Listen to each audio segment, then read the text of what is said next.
thank you, Chris, to agree to have this conversation. It came up from a conversation we had a couple of days ago in one of the talks we have had last week. And what really caught me was when you said something about the difficulties to write about NVC. I have seen very little written from you on the global home, and that had to do with NVC and DEI, but let us come back to that in a while. But you said they are two different concepts, and then I haven't seen anything more from you. And you said something about the dilemma of writing about NVC. Can you explore that a little bit? Yes. I said NVC with DEI there are two different paradigms. Paradigms. That's what I was reluctant to write because I still need to be a little more. When you come to writing, it needs to be very, very clear, and I don't have that clarity as such. But but in the gut feeling, I can see there are two different paradigms. When Marshall speaks about NVC, especially when I go to this basic rule of NVC that everything that you do in life is to fulfill a need.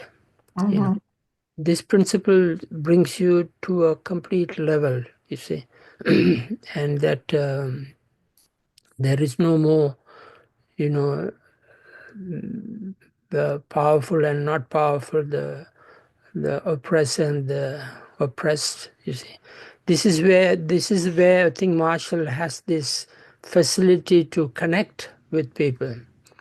And he doesn't care whether you are powerful or you are, have lots of money or whatever. He doesn't care.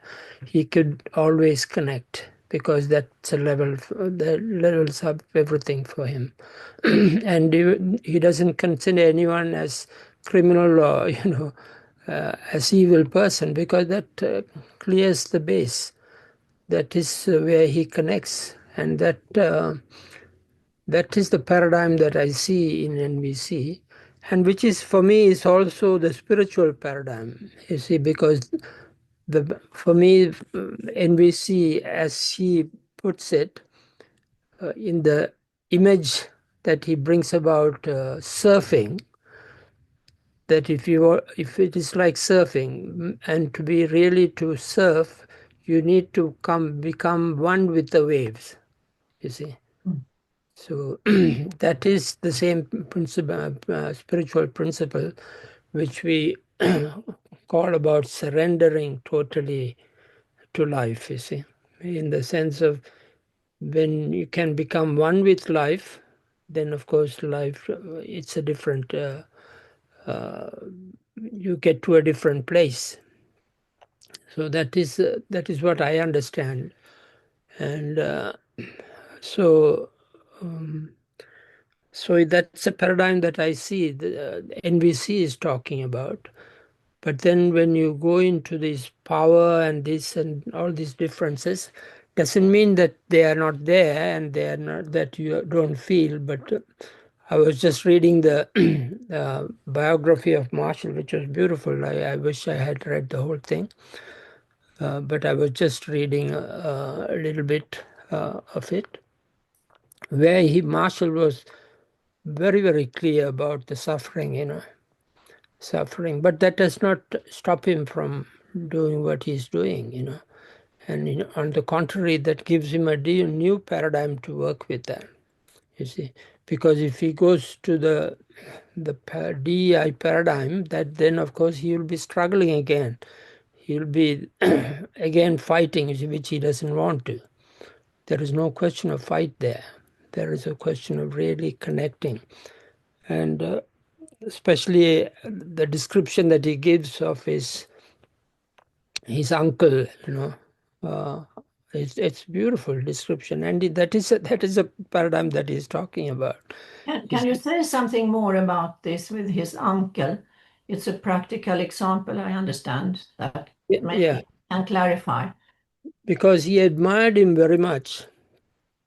He admired his uncle. Yes, very Yeah. much, because he took care of his uh, Grandmother, I think it was. no, his mother-in-law. Yeah. Okay. Mother-in-law was really sick, and he would take care of her like a baby, and full of love, and he exhibited that in all his life, and that was what inspired him most. All right. In his, I believe that in his NVC thing also, I think what he admired is this uncle's, because he's a pharmacist, and he used to live in the black neighborhood where there was so many troubles, but then he was always accepted by the people, the black, and he was very, very open, and people invited him to, whenever someone is sick, to his, because he knew about medicine and all that. So this, and he had like that a few people that he had modeled in his NVC, and that is the paradigm that I'm talking about. Actually, it'll be nice to really describe more what this paradigm is in sort of scientific terms. Paradigm has certain things that you have to clearly describe what it is. So that's why, I mean, for me, that when you come to this NVC, when you see where he's coming from and the principle that he's using, it's quite different from what the DEI and all these Marxist critical theories are talking about. You see, they are on a different paradigm. I would like to check for my clarity, Chris. So if we speak about this paradigm and about the unity in the needs, is it that kind of energy or state when all the diversity actually disappears, right? Exactly. Even though we are aware it's still there, it's part of the system we create, but in this unique moment of unity on the level of needs, diversity just disappears. That's right. Yeah.